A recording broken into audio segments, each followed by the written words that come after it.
it was the wish to know a little bit more about the history of people like me, people who are of African descent, but were born and raised in Europe. I realized I knew more about African American history than I did my own.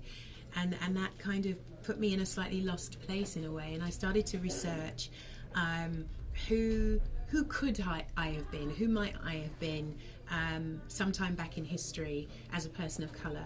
And I discovered a generation of biracial children that were born between the wars. They were the children of white Aryan, so-called Aryan mothers, and black African soldiers from French colonies who fought in World War I and went into as part of the occupation after the war. And my immediate assumption was that these children must have led, as horrific lives, if not more, than the Jewish population who were targeted by Hitler. But as I started my research, all of my assumptions were being smashed to pieces, and with that came the kind of drive and the will. I was just compelled to tell this story and tell a story that could explore the scope of humanity through the eyes of a black child, of a biracial child, because we just don't get that on screen very often.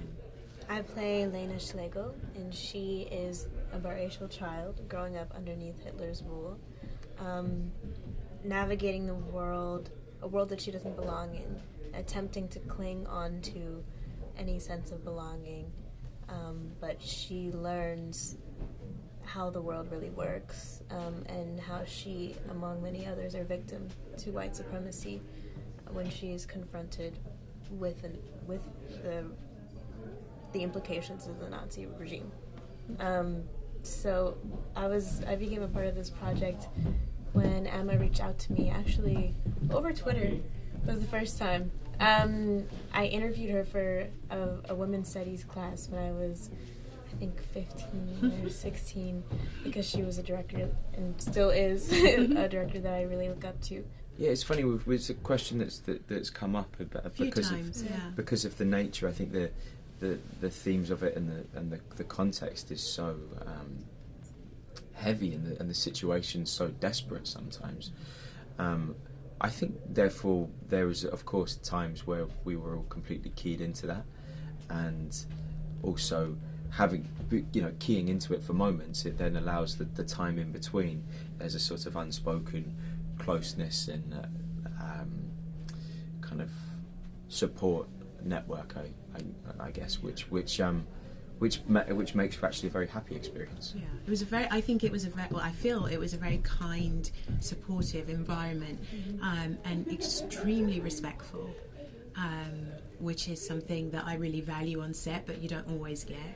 And I think that was because, we were dealing with, solid relationships in a fragile world.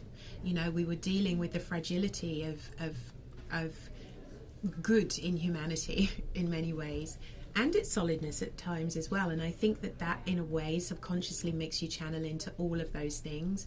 And so in a world that was so disrespectful of other human beings, I think we really easily worked at being just very respectful and kind to each other. When we were filming this project, it was very close to the time of Trump's election, and Brexit had recently happened, and that way in which people, if they perhaps you feel lost in yourself, you look to attach yourself to something bigger, and that can be very positive. But you've got to be very careful of what you attach yourself to, and the sort of tribal nature of what is a positive idea for some people, and the devastating ramifications for others.